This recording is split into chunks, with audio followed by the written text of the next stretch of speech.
Aula Paraná de Geografia para o 6º ano do ensino fundamental. Esta é a aula número 32.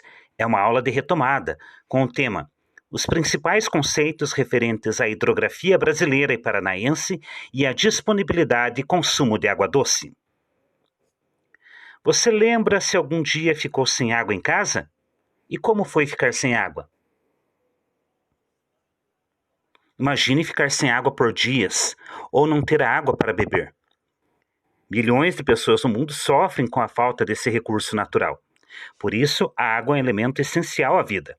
Tanto que, em lugares com pouca água, é quase impossível o desenvolvimento das atividades econômicas e sociais em larga escala, como a agricultura, a agropecuária, ramos da indústria, além de dificultar a vida em grandes cidades.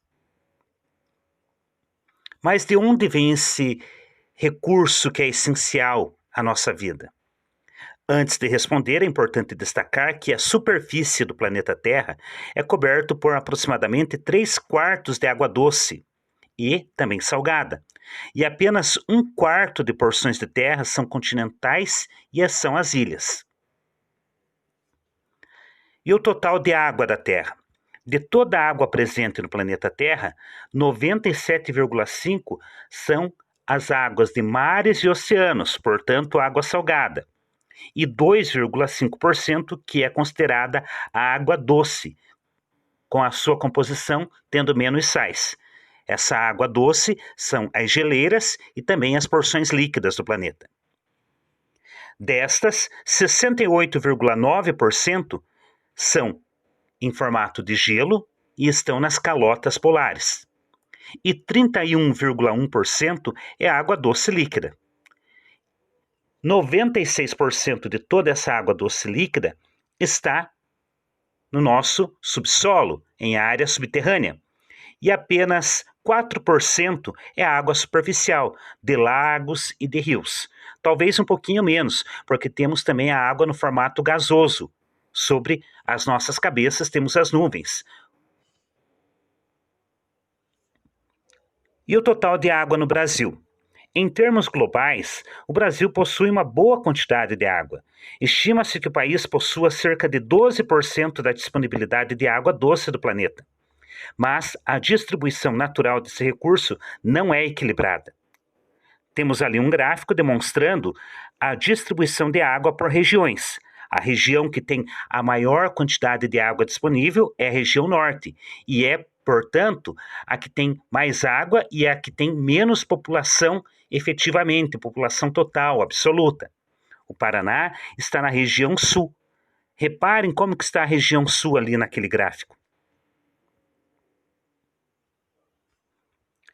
O estudo das águas. O solo, a chuva e o relevo são elementos naturais fundamentais para a hidrografia.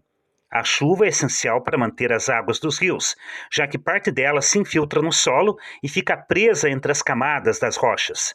Os rios também seguem um caminho e seu trajeto é guiado pelo relevo, isto é, pelos planaltos e planícies. Quais são as partes de um rio? Rio é uma corrente de água natural que se dirige para o mar, para um lago ou para um outro rio de maior porte. Córrego, riacho, regato ou ribeirão são rios mais estreitos, mais rasos ou com menor volume de água ou extensão. E a nascente? É o local onde a água subterrânea atinge a superfície, dando a origem a um curso d'água. E o leito é o espaço ocupado pelas águas, é o caminho que o rio percorre. E foz, o que é? É o local onde uma corrente de água, como um rio, deságua. Pode ser no mar ou num rio de maior porte. Afluente são os rios e cursos de água menores que desaguam em rios principais. Subafluente é o rio que deságua no rio afluente. E a margem é o local onde a água encontra-se com a terra. Temos aqui imagens que demonstram estas partes do rio que acabamos de destacar. A nascente, afluente, subafluente, melhor dizendo, leito e a foz. E ali uma paisagem real. Temos ali duas imagens, um riacho da Mata Atlântica com as margens preservadas e um córrego em Curitiba, onde a mata ciliar já foi tirada. Temos ali uma noção de que a urbanização já atingiu e está interferindo no leito deste rio. Tipos de rio. Vamos ver estes tipos com as suas características fundamentais. Rios de planalto. São rios que descem das áreas mais altas do relevo. De planície. São rios que estão nas partes mais baixas do relevo. Rios temporários ou intermitentes. São os rios que secam em determinadas épocas do ano. A região nordeste do Brasil é muito comum termos esse tipo de rio, temporário ou intermitente. Rio perene são os rios que nunca secam. São os rios da nossa região, por exemplo. Temos aqui uma imagem que representa duas bacias hidrográficas. Reparem ali os termos que a gente acabou de estudar: nascente, afluentes, leito principal e a foz. E reparem que no ponto mais alto do relevo temos o divisor de águas, que separam estas duas bacias hidrográficas. Divisor de águas delimita duas ou mais bacias hidrográficas. Bacias hidrográficas ou são o conjunto de terras banhadas pelos rios.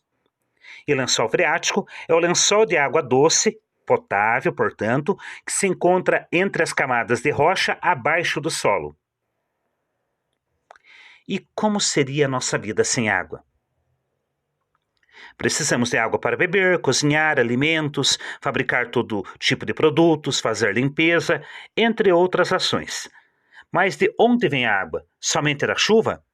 A chuva colabora muito para que possamos obter água, mas na verdade a disponibilidade dos recursos hídricos é proveniente de um ciclo que vai da chuva à infiltração da água no solo, aos lagos, às represas e aos lençóis freáticos, todos eles entendidos como cursos de água. O conjunto de cursos de água, ou seja, os rios perenes e temporários, os lagos, as represas e os lençóis freáticos de um país formam o quê? A rede hidrográfica. Esta rede hidrográfica do Brasil é uma das maiores do mundo, pois a disposição do relevo forma vários divisores de águas, delimitando as bacias hidrográficas, e o grande volume de água é favorecido pelos diversos tipos climáticos que ocasionam intensos regimes de chuvas ao longo do território. Temos aqui as regiões hidrográficas do Brasil. As 12 grandes regiões hidrográficas brasileiras são essas em destaque no mapa, conforme a legenda: Amazônica, Tocantins-Araguaia, Atlântico Nordeste Ocidental, Parnaíba, Atlântico Nordeste Oriental, São Francisco, Atlântico Leste, Atlântico Sudeste, Paraná, Paraguai, Uruguai e Atlântico Sul. O desenvolvimento de qualquer país depende, dentre outros fatores, da quantidade de recursos hídricos. De fato, a água é de uso social, diário, e a quantidade represada influencia possibilidades de desenvolvimento econômico, na agropecuária, na produção industrial, na geração elétrica, no lazer, na pesca e também no sistema de transporte. E a bacia hidrográfica do Paraná? Esta bacia atravessa as regiões mais industrializadas e urbanas do Brasil. Com maior capacidade de energia elétrica instalada no país, ela abrange os estados de São Paulo, Paraná, Mato Grosso do Sul, Minas Gerais, Santa Catarina e Distrito Federal. A bacia do Paraná possui grande potencial hidrelétrico, decorrente do grande volume de água e do relevo acidentado que apresenta, do qual se destaca a usina binacional de Itaipu, uma das maiores do mundo. Além disso, apresenta um solo muito rico e, por isso, possui elevada atividade agropecuária. Temos aqui na imagem a região hidrográfica do Rio Paraná dentro do território brasileiro. Os principais rios afluentes do Rio Paraná estão ali destacados. É o Parnaíba, Rio Grande, Tietê, Paranapanema, Iguaçu. Era esta nossa retomada no dia de hoje. Eu agradeço pela atenção e até o nosso próximo encontro.